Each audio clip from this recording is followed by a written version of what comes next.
আগের দিন ঘড়ির সাথে চ্যালেঞ্জ নিয়ে আমি বলেছিলুম তার কাটা ঘোরার আগেই আমার সমস্ত কাজ করবই কালকে থেকে আমি। কিন্তু তার যে কি শাস্তি পেলাম আমি, বড়বাবু অফিস থেকে এসে আমাকে বললো তার শিফটিং নাকি চেঞ্জ হয়েছে, তাকে আরো 2 ঘন্টা আগে যেতে হবে। এটা শুনেই তো আমার মাথায় হাত, আরে বাবা 2 ঘন্টা পরে সমস্ত কিছু রেডি করতে গিয়েই আমি নাজেহাল অবস্থা, 2 ঘন্টা আগে আমি কি করে করব?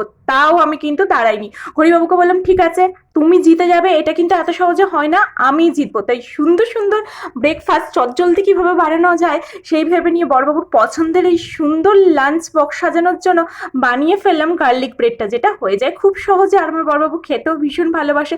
শুধু তো আর এটা দিলে হবে না, তাই একটু সুন্দর করে ডিম ফ্রাই করে দিয়েছিলাম, যেটা মশলা ডিম ফ্রাই, মানে একটু পেঁয়াজ দিয়ে ডিমটা সিদ্ধ করে নিয়ে হালকা করে ফ্রাই করে দিয়েছিলাম। এই যে সুন্দর করে টিফিন গুছিয়ে বড়বাবুকে অফিস পাঠিয়ে দেওয়ার পরেই বসে পড়েছিলাম আমার বুটিকের কালেকশনগুলো নিয়ে। এথনিক এসেন্স ক্রিয়েশনস আমার বুটিকের নাম। সুন্দর সুন্দর কালেকশন চলে এসেছে, তোমরা কিন্তু কেউ যদি নিতে চাও তাহলে কিন্তু কন্ট্যাক্ট করতে পারো আমার সাথে। ভীষণ সুন্দর সুন্দর কালেকশন রয়েছে। দেন বড়বাবু আজকে অফিস থেকে বাড়ি আসার সময় কি করেছে দেখেছো?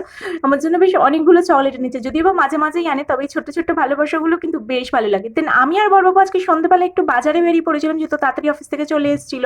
এই বাঙালি বাজারটাই গেছিলাম, কারণ এখানে না বাঙালিদের সমস্ত সবজিপাতি পাওয়া যায়।